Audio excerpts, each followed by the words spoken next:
ጮች ትንሽ አዳልጠው ሊከቱኝ ነበር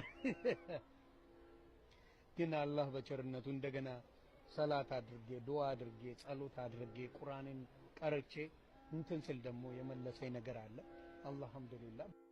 ወይማኛ ገነት ራሱ ቢገቱኝ አልፈልግም ነው ማለት ግልጽ አድርጌ ነው ማለት ኖ አይመቸኝም። እነ ማይክል ጃክሰን የሉም ነው ማለት መብራን አልፈልግም። ክርስቶስ ነው አዳኝ፣ ክርስቶስ ነው አማላጭ ይላል መጽሐፉ። የማይለውን ነው ማነብላችሁ። ለማንም እንዳትሰግድ እንዳታመልክ ይላል። ያንን ታዲያ እንዴት ለስዕል ሊሰገድ ይችላል? እኛ ሙስሊሞች አናደርገው። የሀገር ስዕል ደርድረ የጸሎት ቤት ነው ብለህ ስትደፋ በየት በኩል ጌታ ይግባ?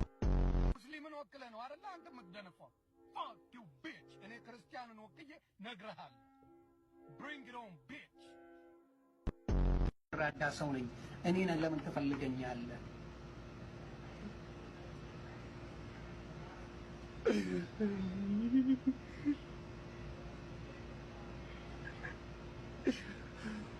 ኧረ ተው ስሙኝ፣ ኧረ ተው።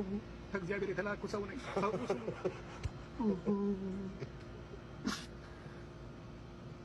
እንዴት ናችሁልኝ? ሰላም ነው? አልহামዱሊላህ ብቻ ድልት እያለኝ ነው መጨረሻ። ጁማ ሙባረክ ብያለሁ። እኔ አሁንም እነግርሃለሁ ጴንጤ ነኝ። በአሁኑ ሰዓት የተቀበልኩት መንፈስ እኔ የእግዚአብሔርን ምግብ የመገቡ ስራ የእግዚአብሔርን መንገድ ቅድስና ያሳዩኝ ጴንጤዎች ናቸው። እንደ ተዋህዶ በጌታ በኢየሱስ ክርስቶስ ስም በየዓመቱ የጠመቀው የተዋህዶ ልጅ እየመረረው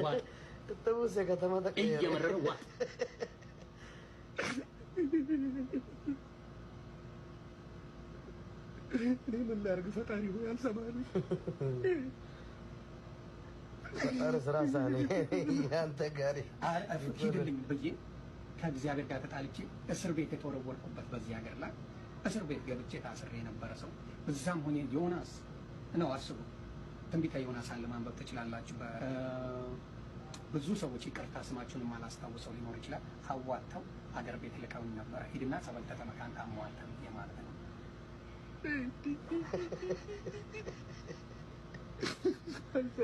ገደል ግባ ይሁን እንደው ፕሮቴስታንቶች እባካችሁ፣ ኦርቶዶክስ ስለማይጸልይልኝ አውቃለሁ። ዶሞረ ባዳ ለራሱ አይጸልይም እንኳን ለኔ። ግን ፕሮቴስታንቶች በእውነት ጸልዩልኝ። ውስጤ በጌታ ብቻ ነው። ውስጤ በጌታ ነው። ግን ልጆቼ መሰደባቸውን አልፈልግም። እናቴ እንድትሰደብ ሁሉ ነገሯን ሊሰድቡብኝ ነው እንጂ ውስጤ በጌታ ነው።